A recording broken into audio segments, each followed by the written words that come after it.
ఏం చేస్తాను రాగండి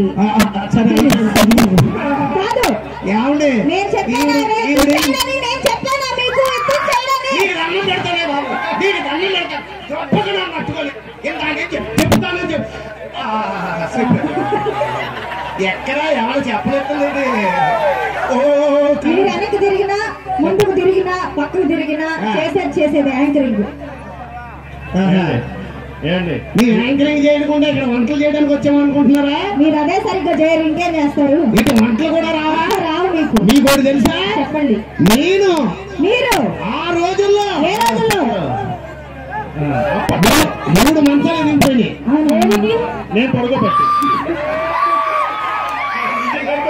సార్. అట్లా సార్ స్కిట్ లో కొంచెం మమ్మల్ని కూడా చేర్చుకుంటే ఇంకా మా టీం కి హైపర్ అది అదంతా వస్తుంది. అవుతాయి ఈవిడ స్కిట్ చేస్తానంటుంది కాబట్టి ఈవిడ మీద చేసేద్దాం స్కిట్. నా మీద ఎవరు పడితే వాళ్ళు చేయకూడదు, ఆయన తప్ప. ఉండండి వాయు వాసన తెలుస్తలేదా బా దగ్గరకు వచ్చి మామూలుగా ఎవరు పైన పడ్డా అమ్మాయి పైన పడితే బొమ్మ అయితే అది ఏమండి ఏ తండ్రికైనా ఏ తల్లికైనా కూతురికి పెళ్లి చేసి అత్తోరింటికి పంపేటప్పుడు ఆ తండ్రి ఎంత దుర్మార్గుడైనా కన్నీరు పెట్టుకుంటాడు. అలాగే ఈ రోజున నా కూతుర్ని పెళ్లి చేసి అదేంటి ఇందాడు బావనమన్నారు స్కిట్ చెప్పలేతా తెగనవేస్తున్నాడు నేను చదువు నా కన్ను కొడుతున్నాడు నువ్వు చూడట్లా. ఎవరది? అదిగో ఆయనే. అతను నిన్ను చూస్తున్నాడు తెలుస్తలేదు, నన్ను చూస్తున్నాడు తెలుస్తలేదు. సరే అయితే మనం ఈ సాయంత్రం వేళ సరదాగా నవ్వుకోవడానికి వచ్చాం కాబట్టి ఏదైనా సరే సరదాగానే తీసుకోండి. మిమ్మల్ని నవ్వించడం కోసం మేమేమన్నా తప్పుగా మాట్లాడినా మమ్మల్ని మీరంతా క్షమించాలని కోరుకుంటూ ఇప్పుడు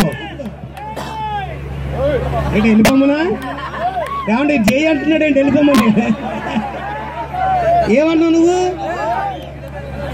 జై అన్నవా? తాత నువ్వు అక్కడ ఎందుకు కూర్చున్నావు? చిచి అన్నయ్య నువ్వు అక్కడ ఎందుకు కూర్చున్నావో నాకు తెలుసు, చెప్పనా? మరి అంతా అక్కడ కూర్చుంటే నువ్వు కింద కూర్చొని ఏం చేస్తున్నావు? కింద నుంచి నువ్వు ఎవరిని చూస్తున్నావు? లేదు ఆ ఛాన్స్ లేదు. లేదా? ఆ రోజులు పోయినాయి. నిజమా? ఏంటి మా అన్నయ్యకి లేవా? చెప్పవే చెప్పు.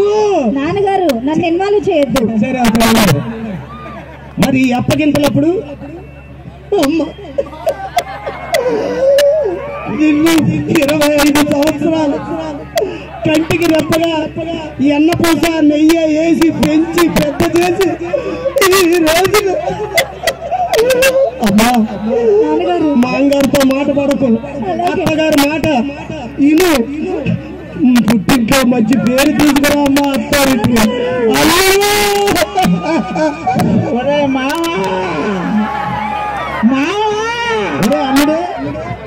25 సంవత్సరాలు పెంచి పెద్ద చేసి అల్లుడు చేతిలో పెడుతున్నానంటే తండ్రిగా నేను ఏడ్చానంటే అర్థం ఉంది.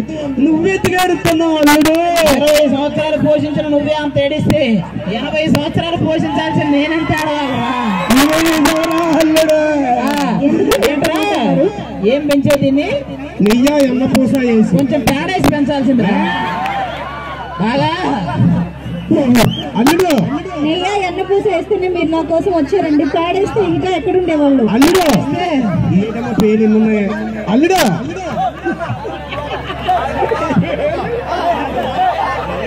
అల్లుడు అమ్మాయిని మాత్రం ఎండలో తెప్పొద్దు. ఎందుకు? నెయ్యి అన్నపోసు కదా కరిగిపోద్దు. ఎప్పుడు నీడ పట్టును పెట్టుకొని చూసుకుంటూ పెడతాను. ఓకేనా అల్లుడు?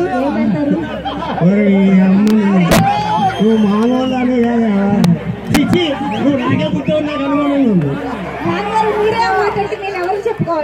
ఏంటి ఆ మాటలో ఒక నిజాయితీ తండ్రి అంటే ఒక చెట్టు నుంచి కాయలు ఎలా వస్తాయో మీ నుంచి కూడా ఆ డైలాగ్ అవన్నీ వస్తున్నాయి నాన్నగారు ఆటోమేటిక్ గా. సరే పోలే పడండి కాళ్ళ మీద. గేదె పాలేగా అదేంటండి? నిన్ను చూస్తే నువ్వు ఇచ్చేలా ఉన్నావురా. Thank you so much. మరి అయిపోయిందా సార్? పాట పాడతారా? లేదు సార్, కొంచెం ఒక పేరు చదువుతాము. ఈ కార్యక్రమం మాట వచ్చిందా నీ దగ్గరికి? వచ్చింది. ఈ కార్యక్రమం ఇంత ఆనందంగా ఇంత జనాలమయానికి కారణం ఎవరో తెలుసా? నాకు తెలుసండి. చెప్పు. మరి బొమ్మన ప్రొడక్షన్స్ వారి బొమ్మన సుబ్బారాయుడు గారు ఫ్రమ్ బద్వేల్ అండి. మరి ఆయన కోసం అందరూ ఒకసారి థ్యాంక్ యూ సో మచ్. మరి కార్యక్రమం తర్వాత ఎప్పుడు మనం మాట్లాడుతూ ఉంటే సోదలాగా ఉంటది. మరి మీకోసం పేరు గుర్తుందిగా పవర్ స్టార్ పవన్ కళ్యాణ్ గారు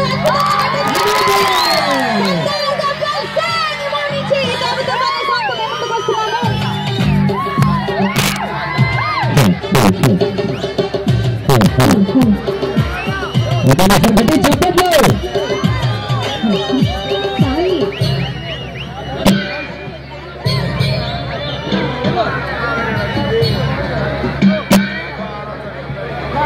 మరి ఈ సాంగ్ తర్వాత మీకోసం ఒక మంచి నిమ్లా కాలకాయ మన కోసం ఇచ్చేసి ఉన్నాడు. మరి ఒక సాంగ్ తర్వాత మన ముందుకు వస్తాడండి. మరి మీకోసం సర్దార్ గబ్బర్ సింగ్